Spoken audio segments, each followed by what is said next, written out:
Mababaliw siya sa sobrang pagmamahal sa inyo. Mababaliw siya dahil sa iyo.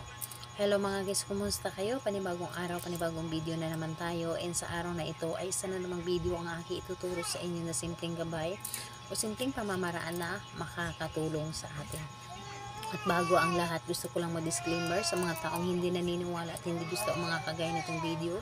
Please skip this video and maghanap kayo ng videos na gustong gusto nyo dahil ang video na ito ay para lamang ito sa mga taong naniniwala and gusto mo i-try.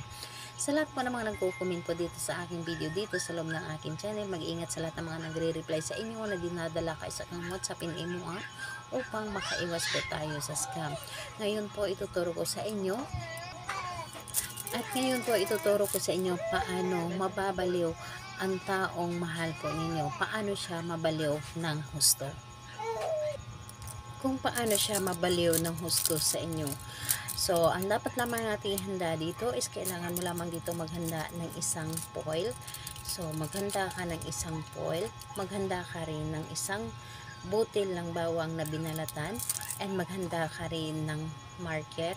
And maghanda ka rin ng honey. So, yun lamang ang dapat nating ihanda. So, kapag ready na yung gagamitin natin, ang isunod mong i-ready is ang inyong sarili. So, paano? So, kailangan mo lamang dito na ihanda ang iyong sarili na dapat ay hindi ka nagdalawang isip sa paggawa nito. Buo ang inyong loob sa paggawa at tiwala. And kailangan na hindi ka nagdududa. And ayun po, kailangan talaga dito is buo ang inyong loob sa paggawa nito. So ngayon po, kapag ready ka na, ay pwede mo na itong umpisahan. So ang gagawin mo lamang dito ay napakadali at napakasimple lamang.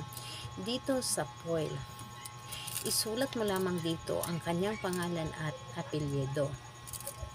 Pangalan niya at apelyido, at kung maaari ay isama mo ang kanyang kapanganakan, yung month, date, and year. Yun po ang isulat niyo.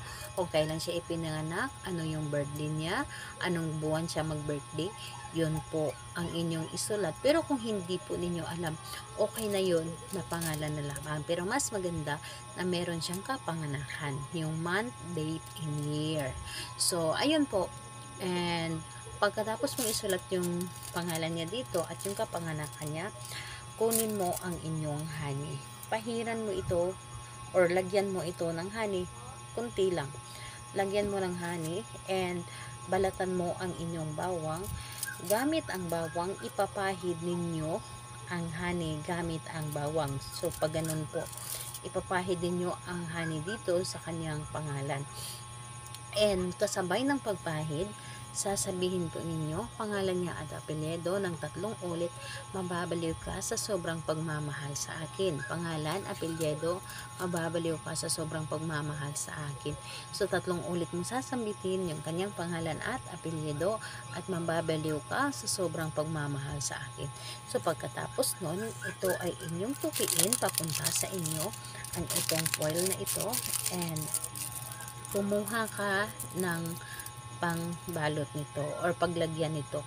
Kahit na ibalot mo lang din ito sa pulang tela or di kaya sa papel at ilagay mo ito sa loob or sa ilalim ng inyong higaan or di kaya sa ilalim ng inyong unan o di kaya sa matris ng inyong kama.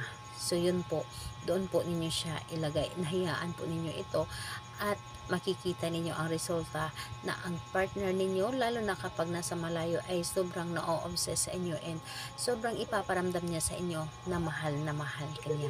So ayun po, gawin ito sa araw ng Tuesday and Friday. Kung hindi ka makapaghintay ng Tuesday and Friday, pwede po sa ibang araw. So salamat po sa inyo. Bye bye everyone. God bless us.